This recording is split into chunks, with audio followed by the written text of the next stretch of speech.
আসসালামু আলাইকুম। আমি doctor Mohammad Tanvir Ahmed. Graduate natural medicine and surgery. প্রিয় দর্শক, সুস্থ থাকতে আমরা কত কিছুই না করি।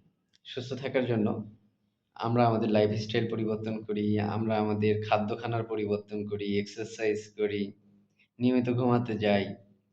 সুস্থ থাকায় না খাওয়া গুরুত্বপূর্ণ।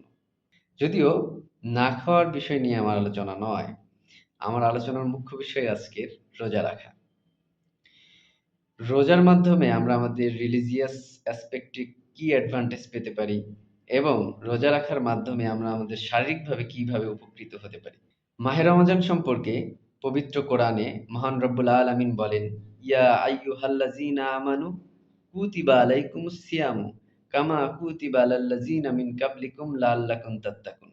আমি যদিও ইসলামিক স্কলার নই, তো যতটুকু বুঝি বিষয়টা হলো এরকম যে পূর্ববর্তী যারা ছিলেন তাদের প্রতিও রোজাকে ফরজ করা হয়েছে এবং তোমাদের প্রতিও রোজাকে ফরজ করা হলো।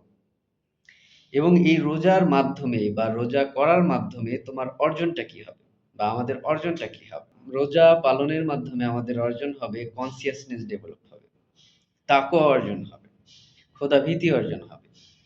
এছাড়াও আমি হেলথ অ্যাসপেক্টে যদি বলি, মাহে রমাজানের রোজা রাখার মাধ্যমে আমাদের ইনডাইজেশন, বদহজম থেকে আমরা পরিত্রাণ পেতে পারি।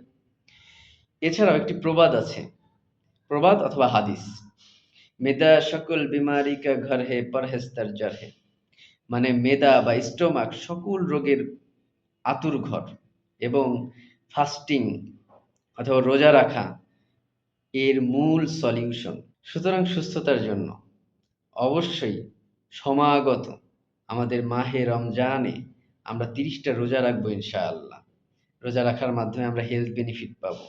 আপনারা জেনে থাকবেন কোনো এক বিজ্ঞানী এই ফাস্টিং সম্পর্কে ব্যাখ্যা দিয়ে সেখানে তার হেলথ বেনিফিট সম্পর্কে ব্যাখ্যা দিয়ে নোবেল পুরস্কারে পুরস্কৃত হয়েছিলেন।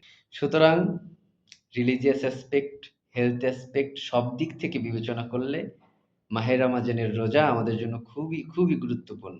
সকলে রোজা রাখবেন, আমাদের জন্যও দোয়া করবেন যাতে আমরা সকলেই রোজা রাখতে পারি। সুস্থ থাকুন, সুন্দর থাকুন। আর সুস্থ থাকতে অবশ্যই রাসায়নিক সিনথেটিক মেডিসিন পরিহার করে ন্যাচারাল মেডিসিন গ্রহণ করুন। ন্যাচারাল প্রাকৃতিক খাবার খান। সুস্থ থাকুন, সুন্দর থাকুন।